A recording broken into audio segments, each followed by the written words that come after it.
ujung akhir di dalam hadis diterangkan, ujung akhir dari peperangan itu adalah kemenangan bagi kaum muslimin. Dan indikasi kemenangan itu adalah terjadinya peristiwa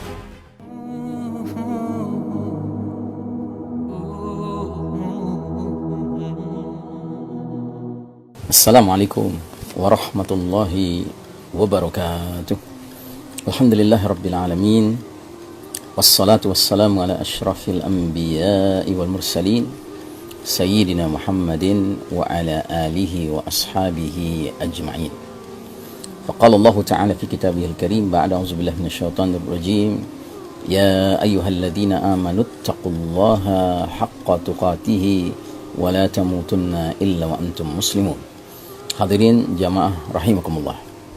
Hari ini kita berada di hari Senin tanggal 22 bulan Juni 2020 dan di akhir bulan Syawal 1441 Hijriah.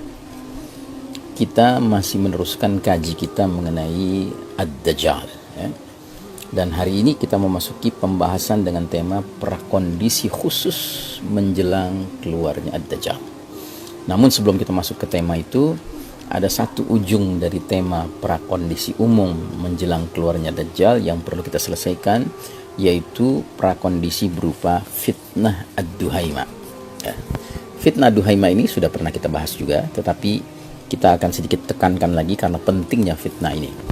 Dalam hadisnya disebutkan, Rasulullah sallallahu alaihi wasallam bersabda, "Thumma fitnatud duhaima la tada'u ahadan min hadhihi al-ummati illa latamathu latmatan fa idza qila qata'at tamadat yusbihu ar-rajulu fiha mu'minan wa yumsi kafiran hatta yasira an-nasu ila fustataini fustatu imanin la nifaqa fihi wa fustatu nifaqin la imana fihi idza kana dhakum fantaziru ad-dajjala min yawmihi aw min ghadihi." Artinya, kemudian fitnah ad-duhaima, fitnah hitam, gelap, dan pekat, tidak menyisakan seorang pun dari umat ini kecuali fitnah tersebut akan menamparnya dengan sebenar-benar tamparan. Ketika dikatakan fitnah sudah selesai, maka fitnah itu terus saja terjadi berkepanjangan ya. Di saat fitnah itu terjadi, seseorang memasuki waktu pagi sebagai orang beriman, tetapi memasuki waktu sore sebagai orang kafir. Sampai manusia terbelah menjadi dua kelompok, dua kemah, ya, dua camp. Camp iman yang tidak ada munafik di dalamnya, dan camp munafik yang tidak ada iman padanya. Apabila sudah seperti itu kondisi kalian, maka kalian tunggulah Ad-Dajjal pada hari itu atau esok harinya. Nah, jadi fitnah duhaima ini entah apa dia ya, tapi yang jelas ciri-cirinya ada beberapa. Pertama, ciri fitnah duhaima itu bersifat umum ya, berlaku secara global, mendunia ya, kayak pandemi ini hari ini mendunia ya. Dikatakan oleh Nabi, la tada'u ahadan min hadhil ummati illa latamathu latmah. Tidak menyisakan seorang pun dari umat ini kecuali fitnah itu akan menamparnya dengan sebenar-benar tamparan. Jadi setiap muslim pada hari itu merasakan ya fitnah duhaima karena dia berlaku mondial ya, mendunia ya, tanpa kecuali. Yang kedua, fitnah ini senantiasa aktual dan lama berlangsungnya. Nabi bersabda, fa idza qila qata'at tamadat. Kalau ada yang mengatakan fitnah sudah selesai, maka fitnah itu terus saja berkelanjutan ya, berkepanjangan ya. Ya mungkin kalau istilahnya sekedar contoh saja, bisa benar bisa salah. Ketika orang mengatakan oh sudah berlalu ini gelombang pengaruh penularannya, tiba-tiba muncul gelombang baru ya, muncul new tahapan yang baru dari penularan itu. Yang ketiga, fitnah ini bersifat akurat dan berpusat pada syahwat dan syubhat ya. Jadi bukan saja dia mempengaruhi, memprovokasi syahwat manusia, tapi juga dia merusak syubhat, dia menimbulkan syubhat dalam cara berpikir manusia. Sehingga dikatakan oleh Nabi, yusbihur rajulu fiha mu'minan wa yumsi kafiran. Di pagi hari fitnah itu ketika dimasuki orang masih beriman, tapi sore harinya jadi kafir dia.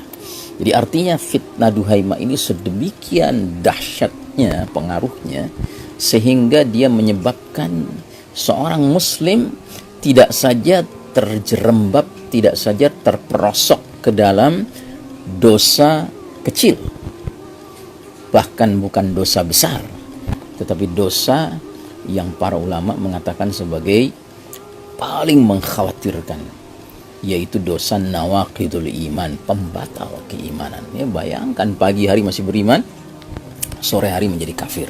Ya. Ini dosa yang paling mengerikan. Ya, jadi fitnah Duhaimah ini ya benar-benar ya menunjukkan betapa kualitas fitnah itu begitu hebatnya, sehingga sebahagian kaum muslimin sampai ke tingkat mengalami nawaqidul iman, pembatal keimanan. Dia terlibat dalam dosa-dosa yang begitu mendasar sampai dosa itu membatalkan imannya.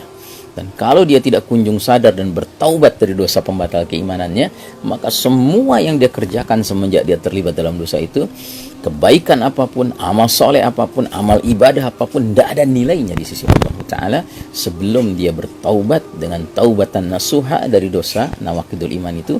Barulah kembali amal-amal kebaikannya, amal solehnya, amal ibadahnya akan dihitung, dinilai, ya, dicatat, dimasukkan dalam rekening pahalanya oleh Allah Ta'ala. Tapi sebelum itu, maka dia tidak ada nilainya amal apapun yang dia kerjakan. Karenanya kalau ada orang terlibat dalam dosa yang pagi masih beriman, sore kafir, yang berarti nawaqidul iman, ya, kalau dia wafat sebelum bertaubatan nasuha dari dosa itu, na'udzubillah, dia seperti wafatnya orang kafir saja. Ya, tidak membawa kebaikan sama sekali untuk ditimbang, dinilai fi yaumil mizan, di hari ya perhitungan, di hari berbangkit kelak nanti, ya. Nah, kemudian yang kelima, ya. Sebelum yang kelima, yang keempat, fitnah Duhaimah ini fitnah pengetaman, penyaringan dan pemisahan, ya. Jadi fitnah ini sedemikian hebat dia menyebar di tubuh umat ini, sampai-sampai umat ini mengalami pembelahan, pemisahan menjadi dua kelompok, dua kemah, ya. Fustatun imanin la nifaqa fihi, kemah keimanan tanpa kemunafikan di dalamnya. Tetapi yang kedua, fustatu nifaqin la imana fihi, kemah kemunafikan tanpa keimanan di dalamnya, ya. Nah, ini mengerikan sekali. Jadi umat Islam terbelah dua karena fitnah ini. Yang pro kepada iman dan makin membersihkan dirinya dari kemunafikan, dan yang pro kepada kemunafikan dan sadar tidak sadar imannya semakin tergerus, ya. Dia tidak berada lagi dalam keimanan. Ya. Sehingga Nabi bersabda, hatta yasiran nasu ila fustataini, fustatu imanin la nifaqa fihi wa fustatu nifaqin la imana fihi. Sampai manusia menjadi dua kemah, kemah keimanan yang tidak ada kemunafikan padanya, dan kemah kemunafikan yang tidak ada keimanan padanya. Nah, di akhir hadis ini Nabi kemudian mengatakan, idza kana dzakum fantaziru ad-dajjalu min yaumihi aw min ghadihi. Bila situasi kondisi dunia sudah seperti demikian yang kalian alami, tunggulah ad-dajjal pada hari itu atau esok harinya akan muncul. Jadi fitnah Duhaimah ini benar-benar fitnah yang kalau dia sudah muncul, itu berarti kemunculan Dajjal sudah amat sangat dekat sekali. Nah, sekarang kita masuk ke prakondisi khusus menjelang keluarnya Dajjal. Prakondisi khusus menjelang keluarnya Dajjal, yang pertama adalah berakhirnya al-malhamah, perang besar bainal muslimin war Rum, antara kaum muslimin dengan kaum Rum, bangsa Rum Nasrani, dalam hal ini Eropa, ya. Nah, dalam peperangan itu, ya, maka ujung akhir di dalam hadis diterangkan, ujung akhir dari peperangan itu adalah kemenangan bagi kaum muslimin. Dan indikasi kemenangan itu adalah terjadinya peristiwa Fathu Konstantiniyah, ya, pembebasan kota Konstantinia oleh pasukan Al-Mahdi. Dan uniknya pembebasan itu tidak menggunakan senjata, baik panah maupun pedang, ya, tetapi menggunakan zikir, ya. Dalam hal ini zikir, tahlil dan takbir. La ilaha illallah, Allahu akbar, ya. Itu dikatakan dalam sebuah hadis, ya. Hal sami'tum bi madinatin janibun minha fil barri wa janibun minha fil bahr. Nabi bersabda, pernahkah kalian wahai sahabat-sahabatku mendengar mengenai sebuah kota yang satu sisinya terdapat di daratan al-barri dan sisi lainnya terdapat di lautan al-bahr? Para sahabat menjawab, ya, na'am, benar, kami pernah mendengarnya ya Rasulullah. Maka kata Nabi SAW, tidak akan terjadi hari kiamat hingga kota itu diperangi oleh 70.000 orang dari Bani Ishaq, keturunan Bani Ishaq, ya. Jika mereka telah mendatangi kota itu, mereka turun ke medan perang, akan tetapi mereka tidak memerangi dengan menggunakan senjata maupun panah. Mereka hanya mengucap La ilaha illallah, Allahu akbar. Maka salah satu sisi dari kota itu, ya, dapat ditaklukkan. Kemudian untuk kedua kalinya mereka ucapkan lagi La ilaha illallah, Allahu akbar. Maka sisi lain dari kota itu ditaklukkan. Kemudian untuk ketiga kalinya mereka mengucapkan La ilaha illallah, Allahu akbar, maka dibukakanlah benteng pertahanan kota tersebut sehingga mereka dapat memasukinya dan mereka mengambil ghanimah, harta rampasannya. Tiba-tiba dalam keadaan mereka sedang melakukan pengumpulan harta rampasan perang, terdengar sebuah teriakan, ya. Apa teriakannya? Teriakannya adalah, ya, inna dajjala qad kharaja. Ya, sesungguhnya Dajjal telah keluar. Maka mereka pun, ya, pasukan ini meninggalkan segala sesuatu ghanimah yang ada untuk kembali ke negeri mereka. Mereka menuju ke pusat khilafah yang ketika itu adalah Madinatu Dimashq, ya, kota Dimashq, kota Damaskus, ya. Dan dalam hal ini kita mendengar, kita menyaksikan, kita membaca hadis yang lain lagi, yaitu hadis riwayat Ahmad, disebutkan oleh Rasulullah sallallahu alaihi wasallam, wa khurujul malhamati fathu Konstantiniyah wa fathu Konstantiniyata khurujud dajjal. Kemunculan al-malhamah, perang besar, adalah tanda akan terjadinya penaklukan Konstantinopel. Sementara penaklukan Konstantinopel adalah indikasi khurujud dajjal, keluarnya dajjal. Nah, jadi ini adalah prakondisi yang lebih spesifik, yang khusus mengenai keluarnya dajjal. Dan ini sampai ke tingkat menggambarkan physically dajjal tampil, ya, pada saat, ya, Konstantinopel dibebaskan, ya. Nah, kita lanjutkan. Dalam hadis yang lain lagi disebutkan, fayaftatihuna Konstantiniyah fabainama hum yaqtasimuna al-ghanaima qad 'allaqu suyufahum bizaituni idh saha fihim asy-syaitanu innal masiha qad khalafakum fi ahlikum fayakhrujuna wa dzalika batilun fa idza ja'u asy-syam kharaja. Lalu selanjutnya pasukan Al-Mahdi menaklukkan Konstantinopel. Dan ketika mereka sedang membagi-bagi harta rampasan perang, ghanimah, dan tengah menggantungkan pedang-pedang mereka pada pohon zaitun, tiba-tiba syaitan meneriaki mereka. Apa katanya? Ya, katanya, innal masiha qad khalafakum fi ahlikum.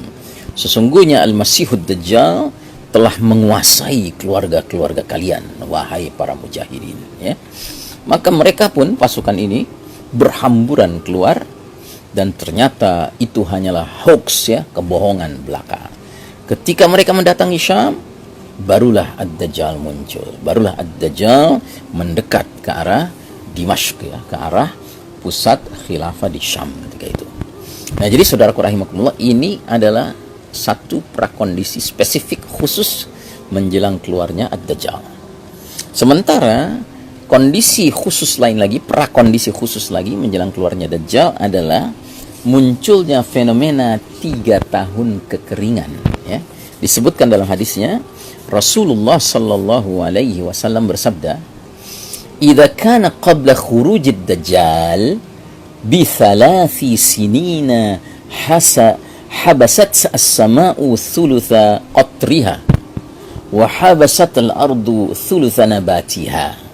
Fa idza kanat as-sanatu ats-thaniyah habasat as-sama'u thulutha qatriha wa habasat al-ardu thuluthai nabatiha. Fa idza kanat as-sanatu ats-tsalitsa habasat as-sama'u qatraha kulluhu wa habasat al-ardu nabataha kulluhu." Artinya, 3 tahun sebelum keluarnya Ad-Dajjal, langit akan menahan 1/3 dari air hujannya, dan bumi akan menahan 1/3 dari tumbuh-tumbuhannya. Jadi artinya, langit tidak menurunkan hujan sebanyak 1/3 langit, dan begitu juga bumi tidak menghasilkan tumbuh-tumbuhan sebanyak 1/3 dari bumi keseluruhannya di muka bumi ini. Pada tahun kedua, langit akan menahan 2/3 dari air hujannya, sedangkan bumi menahan 2/3 dari tumbuh-tumbuhannya. Sementara pada tahun ketiga, langit menahan air hujan semuanya. Jadi sama sekali selama 1 tahun penuh tidak ada hujan turun dari langit, dan bumi juga akan menahan tumbuh-tumbuhannya semuanya. Ya. Nah, Syekh Mubayyad dalam kitab Ensiklopedia Akhir Zaman mempunyai komentar mengenai hadis ini. Apa komentarnya? Hadis ini memaparkan terjadinya perubahan iklim yang dapat diamati dalam rentang waktu 3 tahun yang mengakibatkan kegersangan dan kelaparan. Ini berkaitan erat dengan kemunculan Ad-Dajjal dan fitnahnya. Era ini berlangsung di antara pertempuran kolosal Malhamah Uzma, Malhamah Kubra bainal muslimin war Rum, dengan dibebaskannya Konstantinopel, karena indikasinya yang mengarah pada fitnah Dajjal sudah mulai muncul secara bertahap, ya. Jadi seolah-olah 3 tahun kekeringan itu berlangsung seiring dengan sudah mulai berlangsungnya Al-Malhamah Kubra, namun belum terjadi Fathu Konstantinia, pembebasan Konstantinia. Tapi yang jelas, begitu pembebasan Konstantinia terjadi, tiba-tiba ada hoax berita Dajjal sudah menguasai keluarga-keluarga mujahidin di pusat khilafat, sehingga pasukan itu berkonsolidasi kembali ke pusat khilafat. Ternyata itu berita hoax. Alhamdulillah Dajjal belum datang, dan alhamdulillah dengan berita itu kaum muslimin sempat konsolidasi dulu, ya, menjelang menghadapi Dajjal yang memang sudah mendekat ke arah Syam, membawa 70.000 pasukan Yahudi berasal dari Isfahan, ya, Asbahan, dari kota Isfahan di Iran, ya, di satu kampung Yahudi, ya, di negeri Iran, ya. Demikianlah kira-kira kaji kita hari ini. Mudah-mudahan bermanfaat. Wassallallahu ala nabiyyina Muhammadin wa ala alihi wa ashabihi ajma'in. Walhamdulillahirabbil alamin. Wassalamualaikum warahmatullahi wabarakatuh.